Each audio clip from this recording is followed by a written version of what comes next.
America में आग से एटम बम जैसी त्रासदी, जंगल की आग के आगे सुपर पावर का टोटल सरेंडर। अमेरिका के जंगल धधक रहे हैं। अमेरिका के शहरों में जैसे लावा उबल रहा है। लॉस एंजलिस जैसे शहर की पहचान जलकर राख होने के करीब है। जंगल में लगी आग हॉलीवुड हिल्स को जलाने लगी है। सैंटा एना का तूफान इस अग्निकुंड को आसमान तक उछाल रहा है। सैंटा एना जंगल में लगी आग की चिंगारी को कई शहरों तक खींच कर ले जा रही है। आग का दायरा बढ़ता ही जा रहा है। लॉस एंजलिस के पैलिसेड्स में आग भड़क गई है और ये आग 19,978 एकड़ में फैल चुकी है। आग बुझाने की कोशिश में अब तक सिर्फ 6% कामयाबी ही मिल पाई है। वहीं ईटन में जंगल से भड़की आग ने 13,690 एकड़ इलाके को जलाकर भस्म कर दिया। यहाँ 1% भी आग पर काबू नहीं पाया जा सका। हर्स्ट के जंगल में लगी आग से 771 एकड़ इलाका जल गया, जबकि यहाँ 37% आग पर काबू पा लिया गया। लीडिया में 348 एकड़ इलाका खाक में मिल चुका है। वहीं आग पर 60% तक कंट्रोल कर लिया गया। उधर सबसे ज्यादा खतरा केनेथ में लगी आग का है, जहां 960 एकड़ जमीन पर मौजूद सब कुछ खाक हो चुका है और आग बेकाबू है। इतिहास के सबसे भयानक अग्निकांड से निपटने के लिए अब सुपर पावर ने अपनी फुल फोर्स उतार दी है। अमेरिकी सेना ने जंगल में भड़की आग बुझाने के लिए C-130 जंबो प्लेन्स को लगा दिया।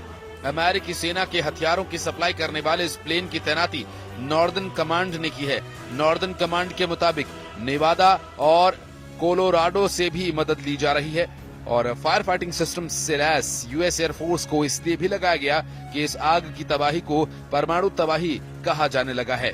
लॉस एंजलिस के शेरिफ रॉबर्ट लूना ने कहा कि काउंटी के जंगल की आग के ने इलाके में परमाणु बम फटने के एहसास करवा दिए और एक तरफ आग से हाहाकार है तो दूसरी तरफ अमेरिका में जुबानी शोले बरस रहे हैं। नए चुने गए प्रेसिडेंट ट्रंप ने प्रेसिडेंट बाइडेन और लॉस एंजलिस के मेयर पर जुबानी हमले तेज कर दिए। ट्रंप ने लॉस एंजलिस के गवर्नर गेविन न्यूसोम को जमकर खरी खोटी सुना दी है। LA fire chief Kristin Crowley ने जानकारी दी कि वेस्ट हिल्स में 60 से ज्यादा फायर कंपनीज आग बुझाने में जुटी हुई हैं। हालांकि रेस्क्यू मिशन में भी हादसे सामने आ रहे हैं। जंगल में भड़की आग बुझाने में लगे अग्निशमन विभाग के एक हेलीकॉप्टर से ड्रोन टकरा गया। CNN की रिपोर्ट के मुताबिक इलाके में ड्रोन उड़ाने की इजाजत नहीं थी। विकराल होती आग के खौफ के बीच गनीमत की एक जानकारी ये भी आई कि सनसेट इलाके में लगी आग पर पूरी तरह से काबू पा लिया गया। आखिर हर साल अमेरिका को आग से इस रौद्र रूप का सामना क्यों करना पड़ता है? क्यों कैलिफोर्निया ही सबसे ज्यादा आग की घटनाओं से प्रभावित होता है? इसे समझने के लिए हमें कुछ बेहद अहम बातों को जानना समझना जरूरी है। दरअसल कई फैक्टर्स माने जाते हैं, लेकिन सबसे ज्यादा असर माना जाता है उन हवाओं का जिन्हें यहाँ मौत की हवाओं का दर्जा भी हासिल है। सैंटा एना यानी वो गर्म हवाएं जो आग को फैलाने में मदद करती हैं। कैलिफोर्निया के शुष्क और गर्म मौसम में ये हवाएं और भी घातक हो जाती हैं। नमी की कमी की वजह से बढ़ा हुआ तापमान सैंटा एना के लिए एकदम मुफीद माहौल तैयार करता है और इसके अलावा इन हवाओं की रफ्तार मुसीबत को लेकर बढ़ा देती है। ये हवाएं शरद ऋतु के शुरुआती पड़ाव पर चलती हैं। ये हवाएं न सिर्फ तापमान में इजाफा करती हैं बल्कि जंगल में लगी आग को भड़काने में भी इनकी भूमिका अहम मानी जाती है। लेकिन एक सवाल ये भी कि आखिर सैंटा एना हवाएं कैसे बनती हैं? विज्ञान कहता है कि सैंटा एना हवाएं तब बनती हैं जब कैलिफोर्निया के और ग्रेट बेसिन क्षेत्र में एक हाई प्रेशर सिस्टम विकसित होता है।